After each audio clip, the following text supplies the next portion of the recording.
ஆச்சி குழம்பு மிளகாய் தூள் வழங்கும் மணி செய்திகள். இணைந்து வழங்குபவர்கள் அரசன் சோ.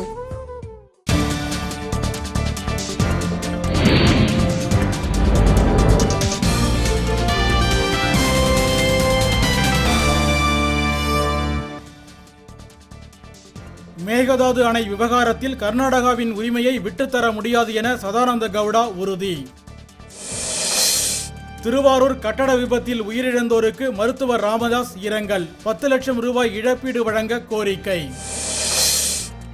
கன்சிராம் கொள்கையிலிருந்து மாயாவதி தடம் புரண்டு விட்டதாக அவரது சகோதரர் தல்பாரா சிங் குற்றச்சாட்டு. காஷ்மீரில் கட்டமைப்பு வசதிகள் இன்றி காவல் நிலையங்கள் இருப்பதாக கணக்கு தணிக்கைத்துறை அறிக்கையில் தகவல். இந்தியன் ஓபன் இறகு பந்து போட்டியில் தாய்லாந்து வீராங்கனையை வீழ்த்தி பட்டம் வென்றார் சாய்னா நேவால். கடல்வாழ் உயிரினங்களை பாதுகாக்கும் வகையில் 3 அதிநவீன கண்காணிப்பு கப்பல்கள் நாட்டுக்கு அர்ப்பணிப்பு. நடுவானில் வானூர்தி பறக்கும்போது இணையத்தை பயன்படுத்தும் வசதியை அறிமுகப்படுத்த நடுவண் அரசு திட்டம். யமுனை நதியை தூய்மையாக்க வைத்திருக்க தவறும் அதிகாரிகள் கைது செய்யப்படுவார்கள் என தேசிய பசுமை தீர்ப்பாயம் எச்சரிக்கை. காஷ்மீர் எல்லையில் தாக்குதலை தீவிரப்படுத்தும் வகையில் 10 முகாம்களை லஷ்கர்-இ-தொய்பா அமைத்துள்ளதாக தகவல்.